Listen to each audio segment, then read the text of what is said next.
But see, a lot of times it don't be me, and I try to fix it, and it just end up I get frustrated and won't do the live. But that be the social media sources. Right. Yeah. If you was looking at the comments when they was talking about they couldn't hardly hear me, it was some people saying, "We hear you just fine, keep going," but other people was like, "I can't hardly hear you. I can't hardly hear you." That's good. Those volumes is affected by controlling the algorithm. So however they want to, they only want so many people to hear what's being said. Right. So when it gets to a certain number of people, it start blocking the sound of other people. Yeah, that's crazy, man. Yeah. So tell the people your name, man, where you calling from, so we can get on into this chat. Yeah, it's Michael Phoenix, man. You know, they in my neighborhood they call me Mike Will Dirty Red. I'm from River Rouge, Michigan. Oh, you right Red down for me. Yeah. You know, the home of the Black Panthers, maroon and white. You know what I'm saying? Hey, you know River Rouge mean Red River. Right. Yep. Right. I had to bring that up because we talking about Detroit Red, Malcolm X, and that's another knock. Right. That's why I brought it up. Right. And then when your name is Dirty Red. Right. I had my cousin and them grew up, they had a best friend named Dirty Red. So Dirty Red had a brother named Misi. One of them killed the other one over a chicken wing. Wow. Here we is, chickens coming home to roost. They turned the Audubon ballroom into a barbecue joint. Barbecue was leading the revolution in Haiti. But I'm getting an Apollo knockoff of a songbird that sung Black Coffee at a Farrakhan Betty Shabazz meeting in Detroit. Apollo means destroyer. Right. Now you got two places in New York. You got the Audubon Ballroom, and then you got the Apollo. The Audubon is a German knock on a high-speed expressway. Right. A ballroom is where you go to dance. That's a Chicago knock on a stepper set. Right. We call it in Detroit gigging. Right. So when we get to gigging, we go from gigging to what? Jitting. It's city in this motherfucker, right? Crazy legs. We getting that shit, right? But all of these are tribal messages being delivered through cultural phenomenon, and it's natural to who he is. And I'm pointing out because the ones of us that recognize what I'm pointing out recognize that our culture never left. So when Malcolm said we was robbed of our names, robbed of our cultures, or that was Khalid. You know, by the way some of us act, maybe you think we even lost our mind. That was Khalid. Right. So all the time, our culture never was gone nowhere. The only thing they stole, they paper genocided us out of our identity. And tried to replace us with $5 Indians that they brought from the Mongolian wars. If you don't know they was fighting Mongolians, Huns, and Vedics, you won't never know where them motherfuckers came from, because them was the slaves they brought over here. So all this stuff is like all synchronicities to me. Like I ain't really interested in being on here right now. No, but Big Mama told me get off my ass and go get on the motherfucking social media. I got something to talk about. So I told her, I was like, I don't know, but I go talk. I don't got nothing to say. She said, by the time you get there, you're gonna have something to say. You're gonna be talking about Brother Malcolm. And my sister used to call me Brother Malcolm as a funny nickname that they gave me when I came home from the joint. They started calling me Brother Malcolm. Because all the books you was reading and shit. And then they dude at work, his name was Clay. Clay was in my team. I was the team leader. And I didn't know this for the longest, but they used to try to ask me about shit that I don't know something about. One day Clay called me. He said, "Come here, Rod." He said, "What kind of motherfucker is you?" I'm like, "What you mean?" He said, "Man, everything somebody asks you about, you can go into intimate detail like you was there." I was like, "I don't know, man. I just answered the question they gave me." But we can't ask you nothing you don't know something about. I said, "Yeah, I know what I don't know about, but I ain't gonna tell you so you can use it against me." That's how I be. Yeah, that's hey. So yeah, but they're calling me Brother Malcolm. Here he is on El Haj Malik El Shabazz, knocking like a motherfucker. On continue. Autobahn, ballroom. We're gonna Step and step. continue to knock a little bit. Yeah, my birthday 4/22. Then my mother got 422 is 44 on the angel flip. Right. And you was born with angel wings, baby. Right. Then my mom's she got 6 sisters, so it's 7 of them. 7 sisters, Pleiadian seal. The oldest sister, her name Betty, and Betty's older daughter is Donna. And I was in Betty. Go ahead. That's a Black Madonna knock. Black Betty, shrine of the Black Madonna. Right. Madonna means Donna's mama. Right. Okay. Yeah. And the shrine of the Black Madonna is from Detroit. Yeah. Yeah. Yep. For sure. And I was in the Marine. I was in the Marine Corps. Marine Corps birthday happened to be November 10th. Semper Fi, motherfuckers. You don't know what's going on. Semper motherfucking Fi. Right. So, like I said, we was gonna continue to knock a little bit. Yes, sir. So I went to go join the military, and I signed up to be a Marine, and I missed the test by 1 point, so they say. Yeah, that's some bullshit. Well, they weren't gonna let me in nowhere. They knew who I was, and I wasn't aware of that fact. So they weren't gonna never let They knew who I was. They would never let me in the military. That's the wrong nigga to let in this shit, because he gonna take over the first chance he get. Right. Yeah. See, that's they already knew. They played me. They wouldn't give me rank because I had the attitude. You know, I was good at my job. I did infantry. You know, that's a foot soldier, basically. Sir, I know the rankings. I love that military shit, dog. Yeah, I was pretty good at my job, you know what I'm saying? But when it came down to it, I cuss the officer out, I cuss whoever the fuck I wasn't doing what they were supposed to do. So they ain't like that too much. And you know, I went through a couple of situations where I felt like they was trying to kill me, shit like that. You know, when I got out, I wanted to. This was back in like the early '90s. I was trying to get the fellas from the hood to start a little organization, you know, running through the hood, making sure everybody was doing what they were supposed to do. The dope dealers was putting money back in the neighborhood, stuff like that. Everybody thought I was talking crazy and shit, man.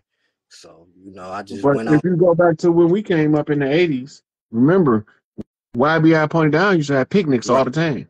Right, They yep. used to have picnics all the time. Yep. When you come down here in Pontiac, the local dealers, they always was doing something to get back to the community, because most of the people that was selling drugs in our community wasn't doing it to be a drug dealer. They was doing it because all of our motherfucking resources was cut off. Yep. We was cut off from our resources. We got to make a living, and we not the type of people gonna sit around. My song say best, one of them dudes live in my mama house or be a man, go out in the streets and try to figure it out. Right, yeah.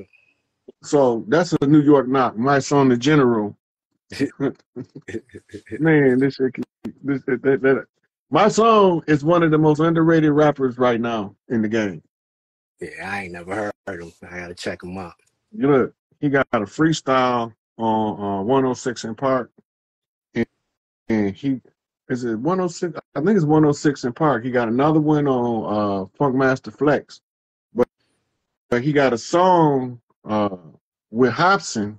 It's a part 2 to a Hobson song. Hobson got a song, and in the song he was talking about the real nigga blues, and then in the video that my song did, he bumped into Hobson on the street. Okay. And he was like, "Hey man, ain't you that Hobson guy?" He said, "Yeah." He said, I got a bone to pick with you. So he started telling me what real niggas do, right? And then he said, what we need to do is like Autobots. Right. We need to all get together and form one body and take this shit over. That's basically what he was telling me. But he was explaining the struggle so vivid. It's like he was talking my life, and he don't even know me. Never seen me a day in his life. Man, how this nigga know me? Right, yeah. Yeah. But that's how the code talkers, that's how you know when you being talked to in code. Right. Because it's a message in there for you, right? But the person that's talking might not never seen you before. Yeah. Right?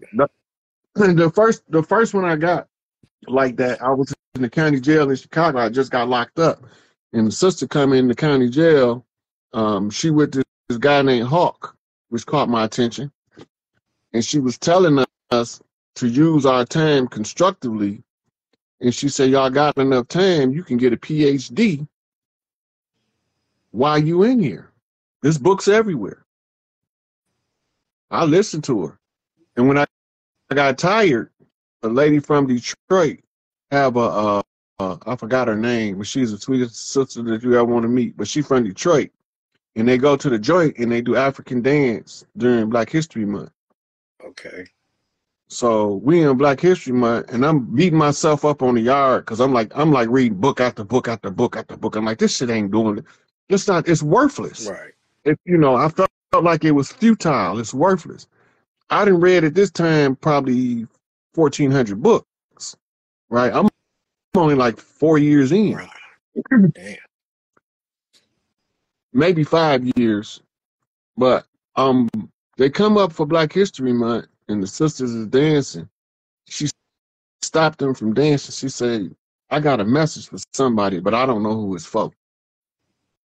She said, but the message is this: whatever you do, don't stop till you get your PhD. It don't matter what you get it in. God damn, that was some abrasive awareness. Right. Because it's like she was talking directly to me. I went and told her after it was over with. I said, that was my message. Because I got the same message in Chicago 5 years ago when I first got locked up. Right. Right. And in the middle of that, a brother gave me the same message. He was an old dope fiend off the east side of Detroit, old heroin addict. And he said, man, all these young brothers in here with all this time, all they want to do is chase boys, play basketball, and gamble at the gambling table. Don't none of them want to go to the library. Don't none of them want to go to the law library. He said, you're the only one I see reading. He said, I'm going to tell you this. If you don't listen to nothing else a brother tell you, don't stop studying until you got your PhD. I was like, damn, where this motherfucker come from? Right. Yeah.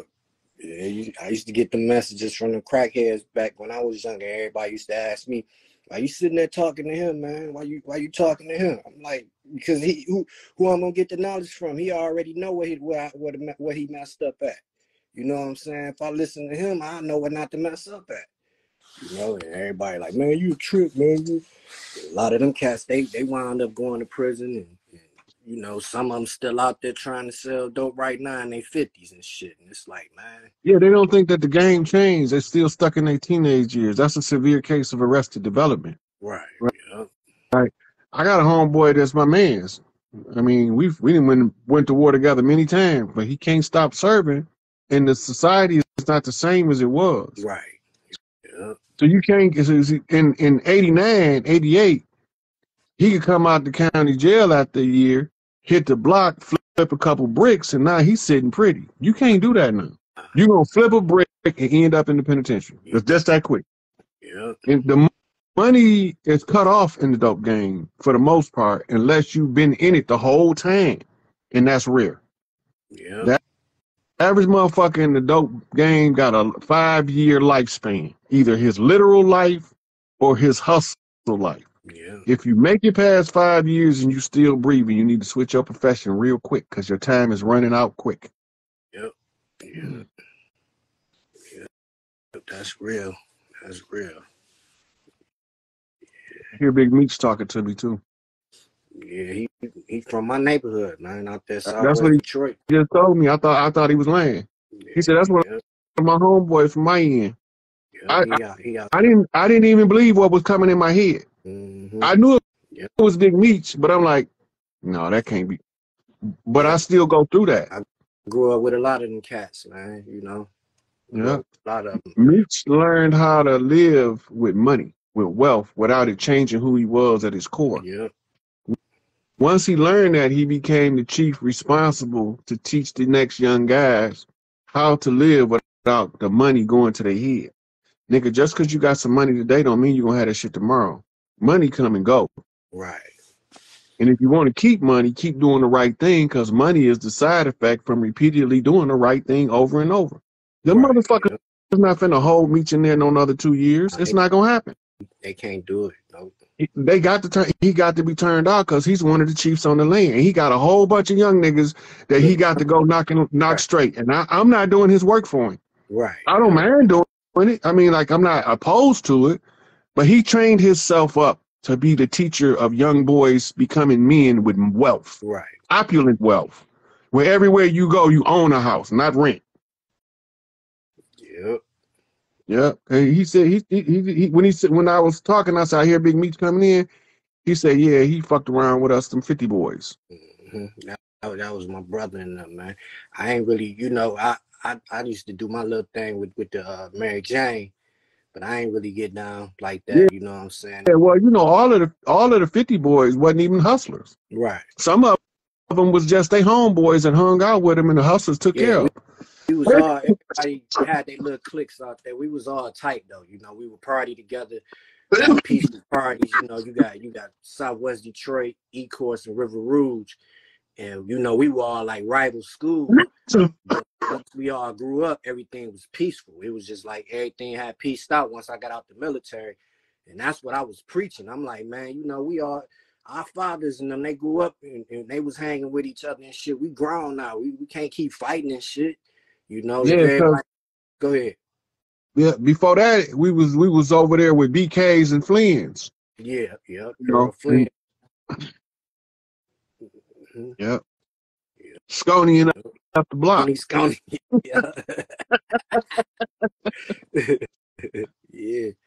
I remember all that, man. I was right in the middle of all that shit growing up, you know. But you know, that's what kind of made me go to the Marines, man, because I ain't want to stay home, and I damn sure didn't want to go to school. I ain't had nothing to do. So I went and joined the Marines, and then I was like, damn, why did I do this? You know what I'm saying? And then once they threw me in the grunts, man, I was like, oh my God. And I wasn't even in my unit for number like 5-6 months, and the war popped off. Mm-hmm. You know, I was brand new, went over there to war. We came back from war, and it was just, you know, teaching the young cats how to survive and stuff. That's all it was about. You know? OG responsibility, the same as if you was in the hood. Mm-hmm. Yeah. Right? Yeah. Yeah. That's how it was. But it, you know, it taught me a lot, man.